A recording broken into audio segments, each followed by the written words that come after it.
قد خلت من قبلكم سنن فسيروا في الأرض فانظروا كيف كان عاقبة المكذبين۔ السلام علیکم ورحمۃ اللہ وبرکاتہ۔ پارہ نمبر 25۔ نحمدہ ونصلی علی رسولہ الکریم، اما بعد، فاعوذ باللہ من الشیطان الرجیم۔ رب اشرح لی صدری ویسر لی امری واحلل عقدۃ من لسانی یفقہوا قولی۔ سورۃ حامیم سجدہ آیت نمبر 48 سے پارہ شروع ہوتا ہے۔ قیامت کی کچھ باتیں ہو رہی ہیں۔ اللہ تعالیٰ نے کائنات میں پھیلی ہوئی نشانیوں سے بتا دیا کہ قیامت کا آنا کیوں مشکل لگتا ہے تم لوگوں کو۔ دن رات تو ایسی چیزوں کو دیکھتے ہی ہو، کس طرح ایک بیج کو پھل میں ڈھلتے ہوئے دیکھتے ہو، اور اسی طرح نطفے سے بچے کو بننا دیکھنا، یہ سب کچھ کیا ایک قیامت کی علامت نہیں؟ خزاں میں سب پتے اتر جاتے ہیں، بہار میں پھر کہاں سے آتے ہیں، اور زمین بنجر ہوتی ہے، اور اگلی دفعہ جاؤ تو وہاں سبزیاں اگی ہوتی ہیں۔ یہ سب اس بات کی دلیل ہے کہ اسی طرح اللہ تعالیٰ دنیا کو مٹا کر ایک نئی دنیا بنانے پہ بھی قادر ہے۔ اصل بات ہے کہ تم اپنے دل کو اس بات پہ تیار کرو۔ پھر انسان کی طبیعت کا بتا دیا گیا آیت نمبر 49 میں کہ انسان خیر کی دعائیں تو مانگتا ہے، لیکن جب بھی زندگی میں کبھی شر یا تکلیف مصیبت آ جائے تو مایوس ہوتا ہے۔ حالانکہ مومن کا معاملہ اللہ کے نبی نے فرمایا کہ عجیب ہوتا ہے، خوشی میں شکر اور غم میں صبر کرتا ہے، اور دونوں کا بدلہ جنت ہے۔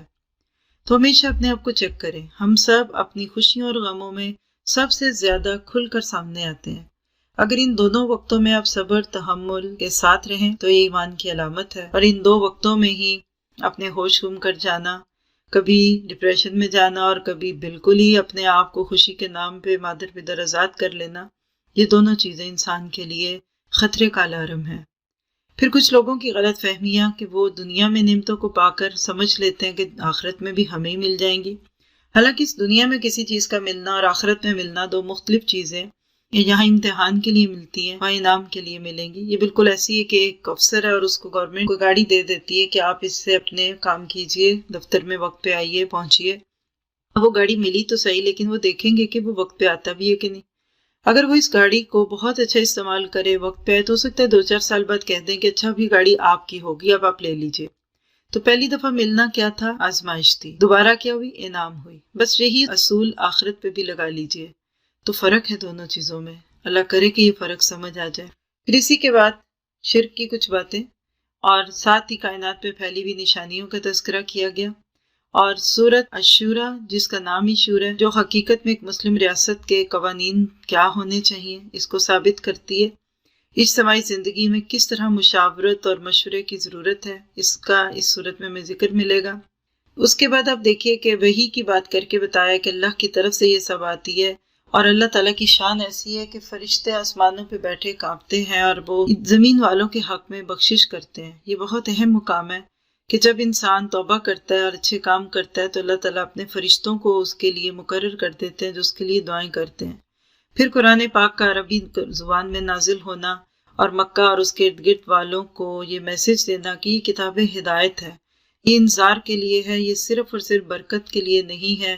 اس پہ غور و فکر کرو گے تو تمہاری اپنی زندگیاں بدلیں گی۔ ایک گروہ جنت میں اور ایک جہنم میں جائے گا۔ اس سے پتہ چلتا ہے کہ مجھے آپ کو چوز کرنا ہے کہ مجھے کدھر جانا ہے۔ ہیئر اور دیر، جو آپ کے ساتھ نہیں وہ آپ کے خلاف ضرور ہے۔ کیا مطلب؟ کہ جب آپ اور میں جنت میں ہوں گے تو پھر کسی دوسری جگہ نہیں ہوں گے انشاءاللہ۔ اس کے بعد تمام انسانوں کے ایک دین پہ ہونے کی بات کی گئی، اور توحید وہ چیز ہے جو ساری دنیا کے لوگوں کو ایک وحدت میں پرو دیتی ہے۔ اختلافات ہیں اس کو حکمت کے ساتھ ڈیل کیجئے اور اللہ پر ڈال دیجئے، اور جب کسی معاملے کو آپ نہ سمجھ سکیں تو کہہ دیجئے کہ اللہ تعالیٰ خود اس بات کو دیکھے گا۔ آیت 11 میں بہت خوبصورت بات ہے کہ لیس کمثلہ شیء، کوئی اللہ کی مثال جیسا بھی نہیں، کہاں اللہ جیسا کوئی ہوگا۔ اور حقیقت ہے کائنات اپنے وجود کے اعتبار سے بول بول کے بتاتی ہے کوئی ہے جس نے مجھے پیدا کیا، اور اس کا ٹیسٹ کتنا اچھا ہے اور وہ کام کتنے خوبصورت کرتا ہے۔ پھر اس کے بعد انبیاء کرام کے شریعت کو نافذ کرنے کی بات کی گئی، اور تفرقے بازی سے بچنے کا حکم دیا گیا آیت 13 میں، اور آیت 14 میں بتا دیا کہ تفرقے آتے ہی علم والوں کے اندر ہے۔ جب علم آتا ہے تو سب ہٹنے لگتے ہیں، بغیر علم کی محفلیں ہوں، شادی بیاہ منگنی بیاہ ہوں، کوئی کچھ نہیں بات کرتا۔ جہاں دین کا نام آئے گا تو فوراً ایک دوسرے سے بحث کرنا شروع کریں گے، اور اس پہ کٹ کٹ کے الگ ہونے لگتے ہیں۔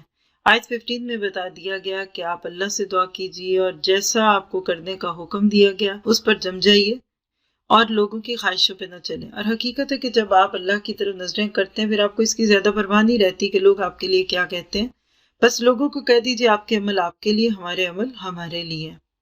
جو لوگ اللہ تعالیٰ کے بارے میں جھگڑے کرتے ہیں اپنی حجت کو پورا ہونے کے بعد، ایسے لوگوں کے لیے اللہ تعالیٰ نے عذاب کی دھمکی دی ہے۔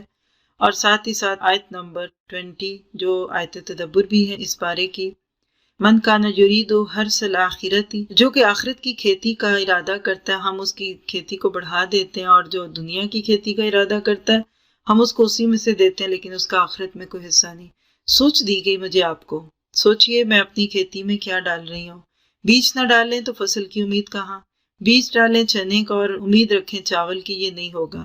الدنیا مزرعۃ الآخرہ، حدیث میں بھی یہی مفہوم ہے کہ دنیا آخرت کی کھیتی۔ تو ہر ایک سوچے کیا میں صحیح چیز ڈال رہی ہوں۔ اور دوسری بات یہ کہ اگر آپ اپنی بجائے دوسرے کی زمین میں بیج ڈال دیں تو بھی آپ کو کچھ نہیں ملے گا۔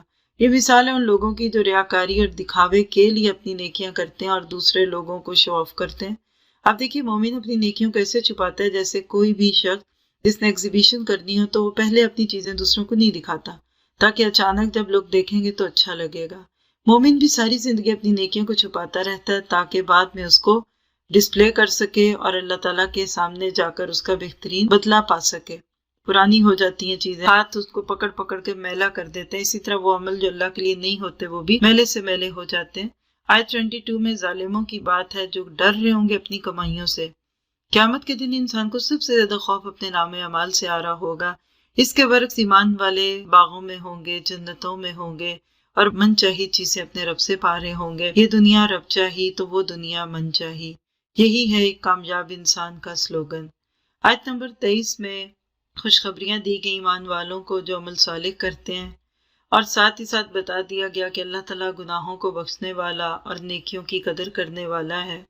آیت نمبر 26 میں بتا دیا کہ ایمان لا کر عمل صالح کرنے والے لوگ ہی ہیں جو حقیقت میں اللہ کی پکار پہ لبیک کہتے ہیں، جو اپنی زندگی کو اللہ کے حکموں کے مطابق بناتے ہیں، اور رزق تو اللہ ہی کے ہاتھ میں ہے، زیادہ ہو کہ کم یہ اللہ تعالیٰ کے حکم سے ملے گا آپ کو مجھے، اور اس کے ساتھ ہی ایک انسان اپنے آپ کو واقعی دیکھ سکتا ہے کہ میں کہاں کھڑا ہوں۔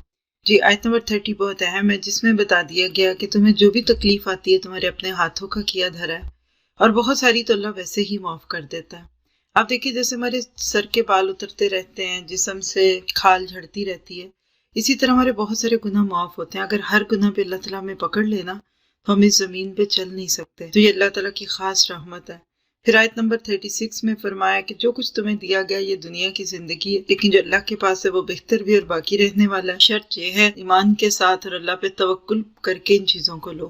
بلکہ آگے ایک لسٹ ہے جن پہ اگر آپ غور کریں تو آخرت کن کی اچھی ہوگی؟ جو ایمان لائیں، اللہ پہ توکل کریں، کبیرہ گناہوں سے بچیں، فحش سے دور ہوں، اور وَإِذَا مَا غَضِبُهُمْ يَغْفِرُونَ، جب غضب یا غصے میں آ جائیں تو دوسروں کو معاف کر دیں۔ آپ دیکھیے کتنا خوبصورت کردار انسان کا سامنے آتا ہے نا، کہ جب اس کو کسی کی کوئی بات بری بھی لگی تو اس نے اس کو معاف کر دیا۔ اور یہ وہ چیزیں ہیں جو واقعی ہمارے دل میں اس بات کا شوق ڈالتے ہیں کہ لوگ میرے ساتھ کچھ بھی کر لیں لیکن میں نے ان کے مطابق نہیں کرنا، میں نے ہمیشہ اللہ تعالیٰ کی رضا کے لیے لینا ہے۔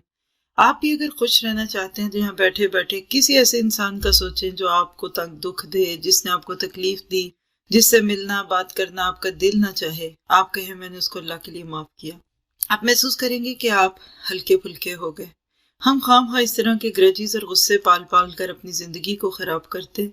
پھر اسی طرح سے ایسے لوگوں کی ایک اور خوبی یہ ہے کہ جب اللہ ان کو پکارے کسی چیز کے لیے اس کو قبول بھی کرتے ہیں، لبیک کہتے ہیں، اور اسی طرح نمازیں قائم کرتے ہیں، کام آپس میں مشورے سے کرتے ہیں، اور جو رزق ہم نے ان کو دیا اس کو وہ اس میں سے خرچ کرتے ہیں۔ اور جب کبھی ان کو کوئی تکلیف دے، کوئی ان پہ زیادتی کرے تو صرف برابری کا بدلہ لیتے ہیں، اس سے زیادہ نہیں، لیکن اگر کوئی معاف کر دے تو اس کا اجر تو بہت سارا ہے۔ ان آیت پہ بھی غور و فکر کریں تو واقعی دل چاہتا ہے کہ ہمیں اللہ ایسا بنا دے۔ تو یہ چیزیں جو آپ کے میرے لیے اپنے محاسبے کے دروازے کھولتی ہیں، ان پہ بہت غور کرنا چاہیے۔ کبھی قرآن پاک کو کھول کر بیٹھے اور دیکھیں اچھا میں اس آیت پہ پوری اترتی ہوں، گوڈ یہ میرے میں ہے، بہت اچھا، یہ نہیں اچھا کروں گی، کوشش کروں گی۔ انشاءاللہ اسی طرح انسان کی اصلاح کا رستہ کھلتا ہے۔ پھر آیت نمبر 45 میں بتا دیا گیا کہ ایمان لا کر وہ لوگ جو اپنے گھر والوں کو خسارے میں ڈال دیں قیامت کے دن وہ عذاب میں ہوں گے۔ کب انسان اپنے گھر والوں کو خسارے میں ڈالتا ہے؟ جب ان کو اللہ کے کاموں سے روکتا ہے یا گناہوں پہ مجبور کرتا ہے۔ تو ہم سب خود اپنے آپ سے پوچھیں کہ میں خود تو گناہ کروں، میں کسی دوسرے کو کیوں مجبور کروں؟ خود میں نیکی نہ کر پاؤں لیکن اگر کوئی کرے تو میں اس کو کیوں اس سے روکوں؟ تو اس طرح انسان اپنے آپ کو پیچھے کرتا ہے۔ آیت نمبر 47 میں قبول کرنے کی بات ہے کہ اپنے رب کی دعوت کو قبول کرو اس سے پہلے کہ وہ دن آ جائے جو پلٹے گا نہیں۔ دیکھا جائے تو میرے آپ کے پاس یہی چند سالوں کی زندگی ہے جس میں ہم اپنے رب کی بات سن کر مان سکتے ہیں۔ ایک دفعہ آنکھیں بند ہوئی، کسی نے ایک دفعہ بھی نہیں کہنا کہ اٹھو نماز پڑھو، حی علی الصلاۃ، کسی نے نہیں کہنا کہ اچھے کام کرو یا برے سے رکو۔ تو 4 دن کی زندگی اس کو قبول کر لیں تاکہ ہمیشہ کی خوشی ملے۔ پھر آیت نمبر 49 میں اللہ تعالیٰ نے بیٹے بیٹیوں کی بانٹ اپنے ہاتھ میں رکھی ہے، اس کا تذکرہ ہے۔ کسی کو بیٹے دیتا ہے، کسی کو بیٹیاں، کسی کو دونوں، کسی کو کچھ بھی نہیں دیتا، یہ سب اس کی ذات ہے۔ اور انہ علیم قدیر کہہ کر بتا دیا کہ مجھے پتہ ہے کس کو کیا دینا ہے۔ اگر یہ چوائس بھی انسانوں سے لی جاتی تو کوئی بیٹی نہ لیتا اور شاید دنیا کب کی ختم ہو چکی ہوتی۔ پھر اس کے بعد اللہ تعالیٰ نے ایک ایسے کردار کو سامنے رکھا ہمارے آیت نمبر 53 میں کہ جس کو ایمان دیا اس کی روشنی میں چلا اور اللہ کی دی ہوئی گائیڈ لائن سے اس نے فائدہ اٹھایا۔ یہی میرا آپ کا گول ہونا چاہیے۔ اللہ تعالیٰ ہمیں اس کی توفیق دے۔ سورۃ زخرف شروع ہوتی ہے، حامیم سے ہی یہ سورت بھی شروع ہو رہی ہے۔ جو حوامیم ہیں ان کے بارے میں آتا ہے کہ یہ قرآن پاک کے باغ ہیں، جو ادھر سے گزرے تو ان میں سے ضرور ہی فائدہ اٹھائے۔ کائنات کو پیدا کرنے کی باتیں ہیں، اللہ تعالیٰ کی قدرت کی نشانیاں جو چاروں طرف پھیلی ہیں اس کی بات ہے۔ آیت 13 بہت اہم ہے جس میں سفر کی دعا ہے جو اللہ کے نبی پڑھا کرتے تھے۔ سبحان الذی سخر لنا ھذا وما كنا له مقرنین وإنا إلی ربنا لمنقلبون۔ یہ دعا کیا سکھاتی ہے کہ اتنی بڑی سواری اللہ نے ہمارے اختیار میں کر دی اور ہم کتنا بھی اٹھ جائیں آخر جانا تو اللہ کی طرف ہے۔ یہ چیزیں جو ہمیں بھی اللہ کے آگے جھکنے پہ تیار کرتی ہیں کہ ہم تو بہت چھوٹے ہیں، اپنے رب کے آگے کیوں نہ جائیں۔ پھر آیت نمبر 17 میں بیٹی کی پیدائش سن کر چہروں کا سیاہ ہونا اور غم سے بھرنا ہے، اور عورتوں کی خوبی بیان کی کہ بہت جھگڑالو نہیں ہوتی، بات کرنی پڑے تو اپنی بات سمجھا بھی نہیں پاتی اور نرم و نازک سی ہوتی ہیں، زیورات سے ہی خوش ہو جاتی ہیں۔ اس کے برعکس مرد ان تمام چیزوں میں مختلف ہوتے ہیں عورتوں سے، تو یہ عورت کا عیب نہیں، عورت کی صفت ہے۔ پھر اس کے بعد فرشتوں سے متعلق جو ان کے شرک تھے اس کا تھوڑا سا تذکرہ کیا گیا، اور باپ دادا کے نام پر ہی یہ سب کچھ کرنے کی باتیں کی گئیں۔ اللہ سبحانہ تعالیٰ نے ہم سب کو بتا دیا آیت نمبر 31 میں کہ تم جتنے مرضی مطالبے کر لو کہ قرآن اس پہ نازل ہوتا، وہ نبی بنتا، اللہ کو تم سے زیادہ پتہ ہے کہ کون اس کا زیادہ حقدار ہے۔ اور حقیقت ہے کہ آج بھی اللہ نے کس سے دین کا کام لینا ہے یہ میں اور آپ نہیں جانتے۔ اللہ سبحانہ تعالیٰ آیت 33 میں فرماتے ہیں کہ میں اپنا انکار کرنے والوں کے گھر اور ان کی چھتیں سونے چاندیوں کی بنا دیتا، پر ایسا کیوں نہیں کیا کہ اس سے تو بھی سب نہیں کافر ہو جانا تھا۔ مٹی چونے کے گھر تو بعض دفعہ ایمان بیچ دیتے ہیں ہمارا، اور ہم اللہ کی ناراضگی کے ڈر کے باوجود وہ کام کر ہی لیتے ہیں۔ ذرا سوچئے تو صحیح، اگر مومن کا گھر مٹی کا اور کافر کا گھر سونے کا ہوتا تو کتنے ہی لوگ اپنا ایمان بیچتے۔ اصل بات یہ ہے کہ انسان دنیا کی چمکنے والی چیزوں کو سونا سمجھتا ہے، غور و فکر کرنے کی ضرورت ہے۔ آیت 36 میں کہا گیا کہ جو رحمان کے ذکر سے منہ پھیرتا ہے اس پہ شیطان مقرر ہو جاتا ہے، اور جب کسی پہ شیطان مسلط ہوتا ہے تو اس کو سیدھے راستے سے بھی روکتا ہے۔ اس کے باوجود وہ یہ سوچتا ہے کہ میں ہدایت پہ ہوں۔ آج بھی دنیا میں بھٹکے سے بھٹکے شخص، حتیٰ کہ شراب کے نشے میں دھت شخص سے پوچھے سناؤ تم ٹھیک ہو، کہتے ہیں میں بالکل ٹھیک ہوں۔ کیا تم بھٹکے ہوئے تو نہیں؟ کہتا نہیں میں بہت نیک ہوں۔ تمہیں کیا پیا میں اندر سے کتنا نیک ہوں؟ تو یہ بھی ایک قسم کی سزا ہوتی ہے کہ اللہ تعالیٰ کسی کو اس کے گناہ پہ مطمئن کر دے۔ مومن کا حال یہ کہ نیکی کر کے بھی مطمئن نہیں ہوتا، کہتا ہے نہیں میرے اندر ابھی کمی ہے، کہ نفاق نہ ہو، کبھی یہ نہ ہو، کبھی وہ نہ ہو۔ اور منافق جو ہے وہ غلط کام کر کے بھی اپنے آپ کو بہت اچھا سمجھتا ہے۔ پھر اس کے بعد وحی کے لے جانے کی باتیں ہوئیں، یعنی اللہ کے نبی کے پاس بھی اگر کوئی نعمت ہے تو یہ اللہ تعالیٰ کے حکم سے ہی ہوگی، یہ نہیں ہے کہ کوئی اپنی مرضی سے یہ کام کر لے۔ پھر اسی طرح انبیاء کرام کا اور قوموں کا جو معاملہ تھا اس میں فرعون اور موسیٰ کا تذکرہ یہاں دوبارہ آیا، اور فرعون کا اپنا چھوٹا پن ظاہر کرنا دکھتا ہے، کیسے چھوٹی چھوٹی باتوں پہ تانے دے رہا ہے، اور اللہ تعالیٰ نے کہا اس نے ہمیں غصہ دلایا تو ہم نے سب کو غرق کر دیا۔ دنیا میں اللہ تعالیٰ کسی کو اگر نہیں پکڑتا تو اس کا یہ نہیں مطلب کہ اللہ تعالیٰ دیکھ نہیں رہے، صرف وہ مہلت دیتے ہیں، اور اللہ تعالیٰ بہت لمبی لمبی مہلت بھی دے دیتے ہیں۔ اصل بات یہ ہے کہ ایک انسان اس مہلت سے ناجائز فائدہ نہ اٹھائیں۔ آیت 67 اور اگلی آیتوں میں خبر دی کہ قیامت کے دن سچی دوستیاں ہی کام آئیں گی۔ لا عبادی لا خوف علیکم اليوم، کہہ دیا جائے گا آج کے دن تم پہ کوئی خوف نہیں اور نہ تمہیں کوئی غم ہوگا۔ جو جھوٹی، نقلی، دنیاوی، بناوٹی دوستیاں ہوتی ہیں نا وہ دنیا میں ختم ہو جاتی ہیں، کیونکہ اس کے پیچھے کوئی نہ کوئی موٹیو ہوتا ہے، کوئی مقصد ہوتا ہے، کوئی لالچ ہوتا ہے، اور جب وہ پورا نہیں ہوا تو سب ختم ہو گیا۔ پھر اس کے بعد رحمان کا لفظ آپ دیکھ رہے ہیں کہ صورت میں بہت زیادہ آ رہا ہے کہ جو لوگ رحمان کے ساتھ شرک کرتے ہیں آپ ان کو ان کے حال پہ چھوڑ دیجئے اور اللہ تعالیٰ کے حکموں پہ چلتے رہیں۔ آخری آیت میں صورت کی بتا دیا کہ لوگوں سے زیادہ بحث نہیں کیجیے، جو کوئی کر رہا ہے اس کو کرنے دیں، اللہ تعالیٰ کی نظریں ہیں، وہ خود ہی دیکھ رہا ہے، وہ دیکھے گا بھی، اور لوگوں کو لگ پتہ جائے گا کہ ہم نے کیسی زندگیاں بسر کی۔ اس کے بعد سورۃ دخان ہے جس کی آیت نمبر 3 اور 4 سے پتہ چلتا ہے کہ یہ قرآن لیلۃ مبارکہ میں نازل ہوا، یعنی یہ رمضان کی راتوں میں سے۔ بعض لوگوں کو اس آیت پہ غلطی لگتی ہے کہ یہ 15 شعبان کی بات ہے، لیکن آپ دیکھیے کیا اس رات میں قرآن نازل ہوا تھا۔ قرآن پاک کے دوسرے مقام سے پتہ چل رہا ہے کہ وہ رمضان کی رات تھی، شہر رمضان الذی انزل فیہ القرآن۔ تو بہرحال طاق راتیں ہیں، آ رہی ہیں، گزر رہی ہیں، فائدہ اٹھا لیجیے۔ انہی میں سے کوئی رات ہے جس نے میرے آپ کے اگلے پورے سال کا فیصلے کروانے ہیں۔ اللہ تعالیٰ ہمارے حق میں بہترین معاملے کرے، اور ہم بھی دعا کریں گے کہ اللہ تعالیٰ ہمیں اگلے سال آج سے ہر لحاظ سے بہتر کر دے، ہمارا ہر آج کل سے بہتر ہو، ہمارا اخلاق، ہمارا کردار، ہماری عبادت، اور اللہ تعالیٰ اپنے پاس بھی ہمارے مقام کو بلند کر لے اور دنیا میں بھی عزت عطا فرمائے، اور اللہ تعالیٰ ہمارے اندر جو کمی بیشی ہے اس کو دور فرما دے۔ قوم فرعون اور موسیٰ کا تذکرہ، اور بیچ میں اللہ تعالیٰ کی قدرت کے معجزے۔ پھر اس کے بعد آیت 37 میں قوم تبع کا ذکر ہے۔ مختلف قومیں ہیں جو ختم ہو گئیں، ہر ایک کی کوئی نہ کوئی بات ہمارے عمل کے لیے پیش کر دی جاتی ہے، اور پھر آخر میں جہنمیوں کے کھانے، ان شجرۃ الزقوم طعام الاسیم کالمہل یغلی فی البطون کغلی الحمیم۔ دیکھیے ذرا سا مرچوں والا کھانا کھا لیں تو سینہ جلتا ہے، پیٹ میں درد شروع ہو جاتا ہے۔ کہا ان کو پکڑو اور جہنم میں ڈال دو، پھر ان پہ کھولتا ہوا پانی ڈالو، کیوں؟ ذوق انک انت العزیز الحکیم۔ بڑی عزت والا بنتا تھا نا، آج اپنی عزت کو دیکھ تو کدھر ہے۔ تو دنیا میں 4 دن کے مزوں کے لیے ہمیشہ کی آخرت کو داؤ پہ نہیں لگانا، اور اللہ تعالیٰ سے یہ دعا کرنی ہے کہ وہ ہمارے لیے ان ساری چیزوں پہ عمل آسان کر دے۔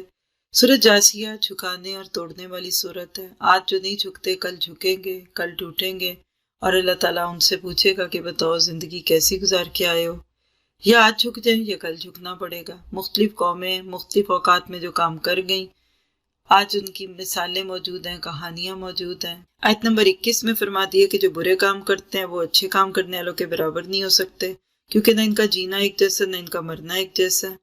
اور ساتھ ہی آیت 23 میں بتا دیا کہ جو شخص اپنے خواہش کو ہی پوچھتا رہے اس سے برا بھی پھر کوئی معبود نہیں ہوگا، اور ایسا شخص علم کے باوجود بھٹک جاتا ہے۔ دیکھیے آج بھی جتنے بھٹکے ہوئے لوگ ہیں اور جتنے باطل عقائد رکھنے والے علماء ہیں، یہ سب عالم تھے اپنے اپنے اوقات میں، لیکن کوئی نہ کوئی نفس کی ایسی اشتہا پڑی کہ جو ان کو ادھر سے ادھر لے گئی، اور ایسے لوگ پھر دنیا کو کچھ نہیں سمجھتے، بس وہ کہتے ہیں ہم کھانے پینے آئے، موج مستی کے لیے آئے، اور ہمیں یہاں سے چلے جانا ہے۔ پھر اسی طرح سے جب لوگ اپنے آپ کو اللہ تعالیٰ کے دربار میں پیش کرتے ہیں تو ان کو پتہ لگ جاتا ہے کہ ہم دنیا کیسی گزار کے آئے۔ تو پارے کا اختتام بڑا خوبصورت ہے، وَلِلَّهِ الْكِبْرِيَاءُ فِي السَّمَاوَاتِ وَالْأَرْضِ وَهُوَ الْعَزِيزُ الْحَكِيمُ۔ اسی کی بڑائی ہے آسمانوں اور زمین میں، اور وہ غالب بھی اور حکمتوں والا ہے۔ تو اللہ تعالیٰ سے دعا کریں گے کہ ہمیں عمل کی توفیق عطا فرما دے، اور ان ساری چیزوں کے اوپر غور و فکر کی توفیق دے، جو کمی بیشی ہے اس سے اللہ تعالیٰ ہمیں دور کر دے۔ آیات تدبر، آیت نمبر 20 سورۃ شورى۔ یعنی جو آخرت کی کھیتی کا ارادہ کرے گا ہم اس کو اس سے بھی زیادہ بڑھا کے دیں گے، لیکن جو دنیا چاہے گا تو اس کو دنیا اتنی ملے گی جتنا اس نے طلب کیا، لیکن آخرت میں حصہ نہیں ہوگا۔ تو اللہ تعالیٰ میں آخرت کی فکر لگا دے، اور جاتے جاتے اپنے لیے عمل کی باتیں رکھ لیں ہم، کہ نفس کی ہر خواہش پوری نہیں کرنی۔ جب ہم بہت زیادہ اپنے نفس کی باتیں مانتے ہیں تو اس کے بعد بھی ہم لوگ بھٹکنے لگتے ہیں۔ انصاف اور ادب کے ساتھ معاملہ کرنا ہے، نعمتوں کو پا کر اللہ کا شکر ادا کرنا ہے، ہر سفر کرتے ہوئے آخرت کے سفر کو بھی یاد کرنا ہے، اور یہ دعا بھی پڑھنی ہے۔ ہر کام کرتے ہوئے اللہ تعالیٰ کی مرضی کو دیکھنا ہے اور اس پہ راضی بھی رہنا ہے، اور دوستی کی بنیاد تقویٰ پہ رکھنی ہے، کوئی بات بغیر تحقیق کے آگے نہیں پہنچانی۔ سبحانک اللہم و بحمدک اشہد ان لا الہ الا انت استغفرک و اتوب الیک۔ السلام علیکم و رحمۃ اللہ وبرکاتہ۔